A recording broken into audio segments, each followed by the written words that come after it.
तो उत्तराखंड में लगातार कोरोना मरीजों की संख्या बढ़ती जा रही है। आज उत्तराखंड में कोरोना के 37 नए मामले सामने आए हैं। इससे उत्तराखंड में कोरोना मरीजों की संख्या 2984 हो गई है। वहीं आज उत्तराखंड में 88 संक्रमित मरीज उपचार के बाद ठीक होकर के डिस्चार्ज भी हो गए हैं।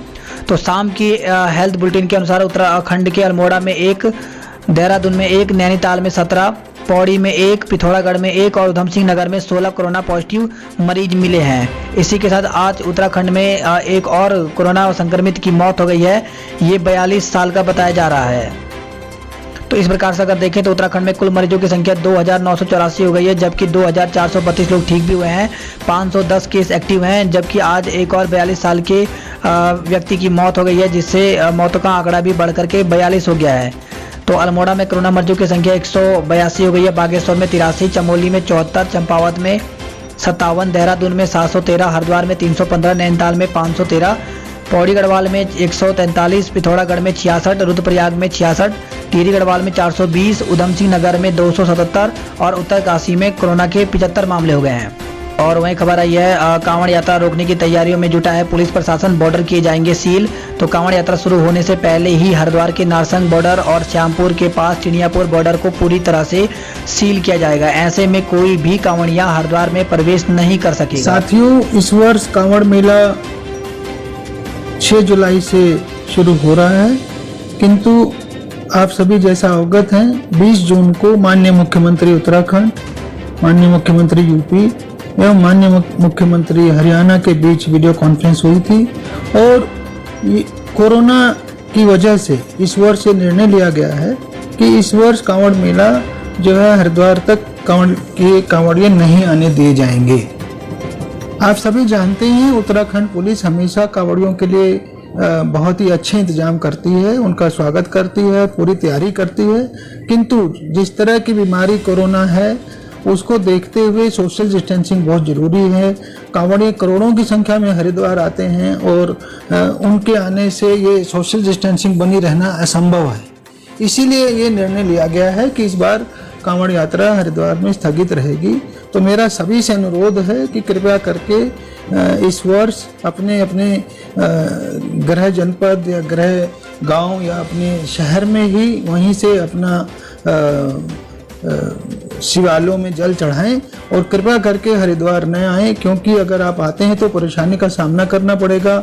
हम बॉर्डर्स पे किसी को आने नहीं देंगे और जो आ गए तो उन्हें 14 दिन का क्वारंटाइन भी करना पड़ेगा अपने ही खर्चे पर। तो मेरी अपील है आप सबसे कि कृपया करके इस बार हमारे साथ सहयोग करें और कांवड़ जो सावन शिवरात्रि को अपने अपने गांव अपने अपने शहर में ही मनाएं।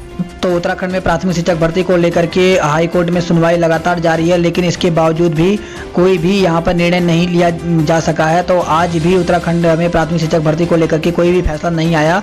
इसके बाद एक बार फिर से इसकी डेट बढ़ा करके जो नेक्स्ट हियरिंग है वो 3 जुलाई यानी कल के दिन रखी गई है। और नैनीताल से खबर है जहां पे मुख्यमंत्री स्वरोजगार योजना के तहत 9 प्रवासियों समेत 44 लोगों को मिलेगा लोन। तो नैनीताल जिले में मुख्यमंत्री स्वरोजगार योजना के तहत प्रथम चरण में 9 प्रवासियों सहित 144 लोगों को बैंकों से ऋण मिलेगा। इसके तहत 125 लाभार्थियों को लोन उपलब्ध कराया जाना है। और वहीं रुद्रप्रयाग से खबर आई है जहां पे प्रवासियों को आत्मनिर्भर बनाने की कोशिश स्वरोजगार योजना की जानकारी दी गई है।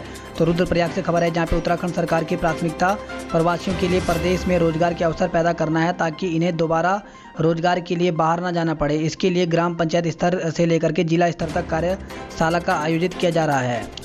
और वहीं खबर आई है रुद्रप्रयाग से जहाँ पर पानी की किल्लत से जूझ रहे हैं ग्रामीण, मटमेला पानी पीने को मजबूर। तो इसके साथ ही लोगों ने शिकायत भी की है, लेकिन शिकायत करने के बाद भी उनकी समस्याओं पर कोई भी गौर नहीं किया जा रहा है, जिससे उन्हें पानी के लिए मीलों का सफ़र करना पड़ रहा है। वहीं विभाग की लापरवाही से लोग में खासा रोष भी है।